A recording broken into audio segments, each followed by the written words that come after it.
សួស្តីអ្នកគ្នាខ្ញុំរាងនេះយើងមកធ្វើសាច់គោឡើងភ្នំហើយយើងហាន់ផ្លែហាន់អីទៅមានពីរបង្គោលយើងមានប្រសិទ្ធហ្នឹងហើយប្រសិទ្ធហ្នឹងមានពីរហ្នឹងហើយមានប្រសិទ្ធរៀងធំប្រសិទ្ធរៀងទូចទូចគេហៅប្រសិទ្ធមជុលហ្នឹងតានេះប្រសិទ្ធរៀងធំធំមកមែនបាទ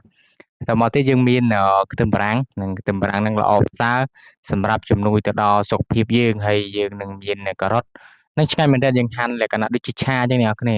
បងបើគាត់ថាហាន់មិនហាន់ទៅបងឲ្យតា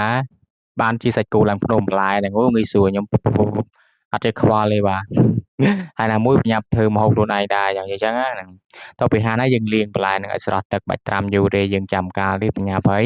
យតមកទៀតយើងហាន់សាច់ជ្រូកដែលយើងទើបនឹងលាងហើយហាន់ជាស្ដើងដើម្បីងាយស្រួលប្រឡាក់ចូលជាតិហើយងាយស្រួលចម្អិនដែរមិនបាច់ប្រើពេលយូរហ្នឹងហើយមានគ្រឿងផ្សំដើម្បីធ្វើទឹកជ្រលក់មានទឹកតៅហ៊ូមានស្ករស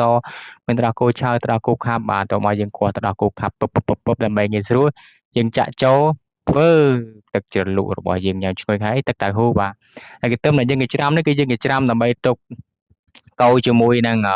បន្លែរបស់យើងនឹងដាក់មុនទៅហ្នឹងហើយគាត់ថាដាក់ខ្ទឹមទៅអីទេតែសុកនឹងគាត់នៅដាក់ដដែលបាទនេះយើងដាក់មានដាក់ឆ្នាំងខ្ទះក្តៅយើងមានដាក់ប៊ឺហើយនឹងដាក់ខ្ទឹមសរបស់យើងដាក់បន្លែកូរវ៉បហើយតមកទៀតយើងដាក់សាច់គោចូលដាក់សាច់គោមុនដែរមុនបន្លែហ្នឹងដាក់សាច់គោមុនបន្លែហើយធ្វើដែរនឹងចូលច្រឡំទៀតបាទមានប៉ុណ្ណឹងអ្នកគ្នាពីខ្ញុំតារាសូមអរគុណនិងសូមជម្រាបជួបគ្នានៅថ្ងៃស្អែកនេះយើងចូលតាមវិក្កាម៉ៃអត់ខ្សែបាទព្រោះប៉ុណ្ណាទេបាទបានហូបមើលទៅដំណើរអ្នកគ្នា